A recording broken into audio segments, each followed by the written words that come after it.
ഫ്ലൈറ്റിൽ നിസ്കരിക്കാൻ പറ്റൂല എന്നാണ് പലരുടെയും ധാരണ. അവിടെ മുസല്ലൊന്നും വിരിച്ചിട്ടൊന്നുമില്ല. പക്ഷേ നിങ്ങൾ ഫിഖ് പഠിക്കണം, ഉലമാക്കളോട് ചോദിക്കണം. അപ്പൊ നമ്മൾ എന്താ ചെയ്യേണ്ടത്? അവിടെ തയമ്മം ചെയ്യാനാണെങ്കിൽ നമുക്ക് മണ്ണുണ്ടാവില്ല. അപ്പൊ ചെയ്യേണ്ട പണി എന്താ? നമ്മുടെ മുമ്പിലുള്ള സീറ്റിൽ ഉറക്കടിക്കൊന്നും വേണ്ട, ആ മനുഷ്യൻ അറിയും കൂടി വേണ്ട, മെല്ലെ ഒരു അടിയടിക്കുക, എന്നിട്ട് മുഖം തടവുക, എന്നിട്ട് നീയത്ത് വെക്കേണ്ടത് എന്താ? തയമ്മത്തിന്റെ നീയത്താ. ഒരടിയും കൂടി അടിക്കുക, വലത്തെ കൈയും ഇടത്തെ കൈയും ഇതേപോലെ തടവുക. എന്നിട്ട് കാലൊന്നും തടവാൻ പോട്ടെ. ചില ആളുകൾ കാണാൻ ഇങ്ങനെ പിടിച്ചിട്ട് കാലൊക്കെ തടവണം. തയമ്മത്തിന് കാല് തടവലില്ല. ഈ രണ്ടവയവം മാത്രം, മുഖവും മുൻകൈയും മാത്രം.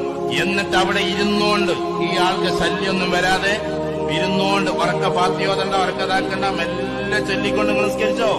എന്തൊരു രസമുണ്ടാവുന്ന ആകാശത്തിലൂടെ സഞ്ചരിക്കുന്ന ഫ്ലൈറ്റിലിരുന്നിട്ട് 100-400 ആളുകൾ സഞ്ചരിക്കുമ്പോ നിങ്ങളിരുന്ന് നിസ്കരിക്കുകയാണ്. അള്ളാഹ്ക്ക് എത്രമാത്രം ഇഷ്ടമായിരിക്കും അത്.